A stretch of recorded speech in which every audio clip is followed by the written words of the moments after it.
news. Today's news. CBS News on the Hour, sponsored by Dr. Marty's Nature's Blend Dog Food. I'm Monica Ricks. Defense attorneys are taking a crack at questioning Michael Cohen now about hush money payments at former President Trump's criminal trial in New York.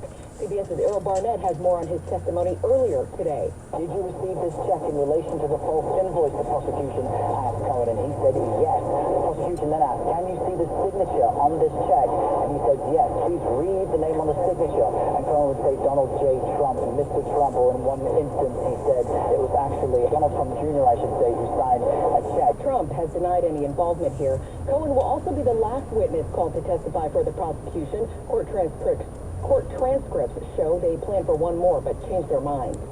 In Florida, 8 people were killed today in a crash involving a bus full of migrant workers.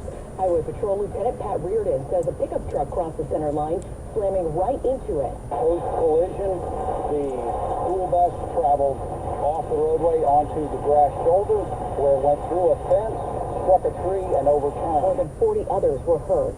President Biden announced new taxes on China to level the playing field on trade practices. For too long, it hasn't been fair. And to make it fair, Biden is imposing new tariffs, starting with this.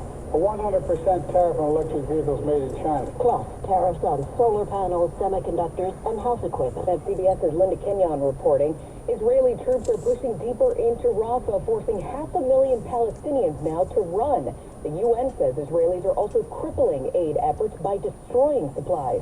Spokeswoman Juliet Tuma. Bag of flour or a bag of sugar or a sack of noodles? But people in Gaza are desperate for these basic items. So to loot them and to ransack them and to throw them on the floor and to step on them, absolutely unbelievable and actually quite inhumane. The U.S. says it's wrapping up work on a pier to get aid into Gaza by sea, but bad weather has delayed its completion. Our Gail King is a cover girl, and she was a little speechless today on CBS Mornings when she saw herself in a famous magazine. Oh my God, guys! It's the Sports Illustrated swimsuit edition celebrating 60 years, and the 69-year-old saw it on live TV. I just never in a million... Listen, you're talking to somebody who my grandmother said to me, Mother Nature was not as kind to you as she was to other little girls. CBS's Matt Piper reports the new issue is out this Friday.